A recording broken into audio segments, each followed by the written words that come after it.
Modern Railways. In-depth railway news. Hello and welcome to the preview of the February 2022 Modern Railways. You find me here at Stenson Junction, just admiring the scenery, and that's on its way to Crewe. Tricky times at the moment, isn't it? Shortage of trains are due to shortage of crew or shortage of money. Whichever way you look at it, not great. But the magazine is great, and here to tell you all about it is the editor, Philip Sherratt. Philip, over to you. So what have we got in store? Well, our main feature this time is on the West Midlands conurbation. And a big focus around the West Midlands at the moment is looking ahead to the Commonwealth Games this summer, which are hosted in Birmingham nominally, but there's venues across the West Midlands. And that's occupying a lot of time in for the people who are running the transport networks, and the rail network included. So there's a lot of preparations for that going on, which we consider, both operational plans, some infrastructure work, some general resilience work as well.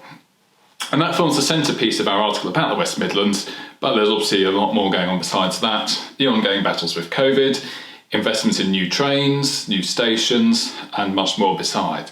So it's a very comprehensive look at what's going on in the West Midlands region. Now, allied to the West Midlands is the Chiltern line to London. And Chiltern Railways has been one of the successes of privatisation. A lot of investment's gone in over the years to improve services, to improve the infrastructure. And of course they ordered the first turbo stars. Well, the man behind all that was Adrian Shooter, who was chairman of Chiltern for many years, and he's just published a new book, or is about to, on the Chiltern Railway story, and we're pleased to have an excerpt from that book in this issue of the magazine along with a reader offer. And Adrian's excerpt sets the scene of when it all began at the time of privatisation, what the environment was that kicked off the journey. So I'm sure you'll find that of interest, and I'm certainly looking forward to seeing Adrian's book very soon. Something completely different then, we have an article about branch line signalling.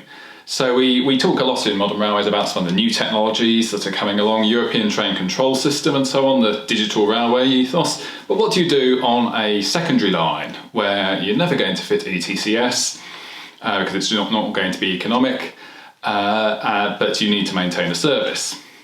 Well, Alan Williams, who's our columnist from up in North Yorkshire at the end of the Whitby branch, which might just be one such line, has an article in this issue advocating radio electronic token block, RETB, which is in use on some lines, particularly in Scotland, and is actually continuing to be developed with new technological advancements within that.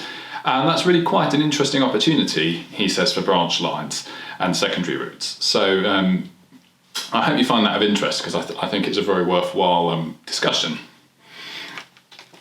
Now, we do have our 60th anniversary year, which I introduced in our January issue, and as part of that we are going to be doing a little bit of a retrospective, looking back at developments over the past 6 decades. So we've got 12 issues in 6 decades, so we're doing alternate months, and it starts this month with Roger Ford looking back to the 1960s, the first decade of Modern Railways, and Roger sums up the position of the magazine, what was going on at the time, the key movers and shakers. And we'll have more of that to come in our April issue when we move on to the 70s. Now, there is something for subscribers in this issue specifically, which is our HS2 special. Now, you may remember we've trailed this quite a bit, but we published 2 of these last year, and the 3rd issue is in our February issue, but it's only in subscriber copies. Subscribers can also get it if you get the digital issue or if you subscribe through our website. So it really is an incentive. Please do take our subscription. It does offer you significant benefits, including getting our HS2 special. And in that special we look at particularly the West Midlands area, Curzon Street and the Delta Junction just outside Birmingham. And the next one of those will be coming up in a few months' time, so make sure you don't miss out by subscribing. And then we have a lot of news to report on, as ever. It's a kind of a bit of a two-pronged approach to news, really, because on one hand I was reporting on the December timetable changes, which enhanced some services. Some of them didn't last very long, unfortunately, because the Omicron variant prompted reductions, so we report on that as well. But things are already starting to ramp up now as the new year advances, and it's clear we're going to have a lot more to report on over the next few months. And we're looking forward to a busy time. I'm recording this on the day they've just laid the HS2 legislation for the Crewe to Manchester stretch. So that just proves the investment that is still going in despite all the difficulties the railway has faced. So, a very busy time for us in Modern Railways, lots going on. Thanks as ever for your support and for joining us for this video, and I'll hand back over to Ian. Thank you, Philip.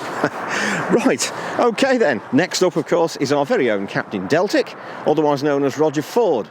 Roger Ford, as always, has got good, interesting analysis for you. I've got to admit, I don't know how he does it, but he does, and here he is. Well, hello there and welcome to another preview of what's in Informed Sources next month. This month starts with a bit of light-hearted fun. Just before Christmas, HS2, High Speed 2, released the details of the contract they've signed with the Hitachi Alstom joint venture to supply the 54 very high-speed trains. And it had some percentage figures in showing how efficient they'll be. Now, give me some numbers, I'll fire up a spreadsheet to validate them, and I did this comparing these specification with existing high-speed trains, and some of the results were quite amazing. My eyebrows lifted quite a lot. Anyway, so that's one thing in the item. The other thing was that they got very excited about the pantograph, and of course, quiet pantographs for very high-speed trains above 300 kilometers an hour. Pantograph noise is a significant factor. And the Japanese have done a lot of work on this because, of course, Shinkansen run through cities and pantograph noise reduction is so important. So I dug out a paper in Japanese academic research on the latest design, but when I asked about it from the joint venture, well, it's not that. They haven't really decided on the pantograph. It's still being developed, like a lot of the rest of the train. So I assumed that... in my looking at all these numbers, I assumed that what they were probably going to buy was a British gauge version of the Italian Frecciarossa ETR 1000, which is made by Hitachi in Italy. But when the editor went to an interview with Alstom for the next issue, he learned that in fact it is going to be an entirely brand new design. So instead of buying what they need, it looks to me as though HS2 is buying what they want. And we all know with the Intercity Express programme what happens when you buy what you want rather than what you need. And of course the Intercity Express project, the IEP, brings me to the next item, which is a review of the performance of all the second wave of post-privatisation train contracts. If you saw the piece on the Golden Spanners Awards last month, you'll know that the most reliable trains are the first generation trains ordered after privatisation. The second generation now coming into service, or not in some cases, are proving more troublesome and less reliable than their predecessors. For example, I look at, not in addition to reliability and technical issues, I also look at deliveries, where, of course, some trains, some fleets are now in the situation where the first trains have yet to enter service, and it's gone the date when the whole fleet should have been operational. So I look at that, and that includes a look at the Intercity Express programme, where the fact that you have to supply so many trains a day to the operators is not being achieved throughout. From that, I move on to some good news. Just recently, the Office of Rail and Road published statistics for ridership in the middle of second half of last year. That, of course, was when COVID was receding and ridership was increasing.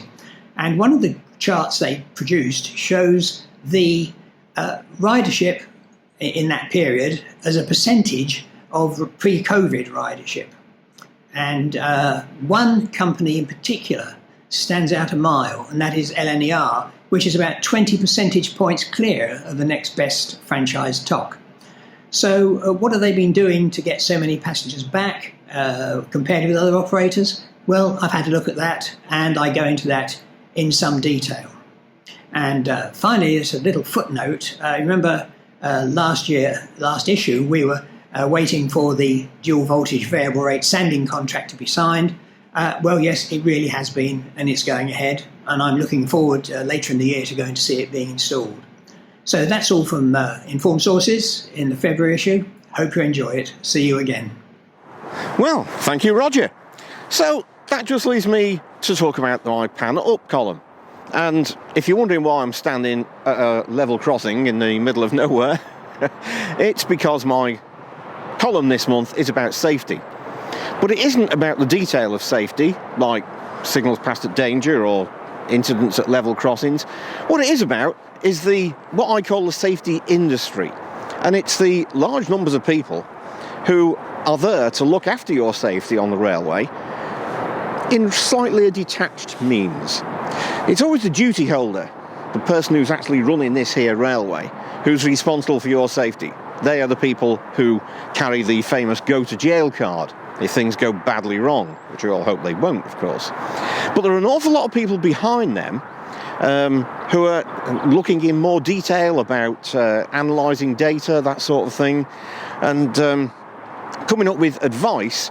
But in the end, it is only advice, and it's up to the duty holder to work it out as to what he's going to do.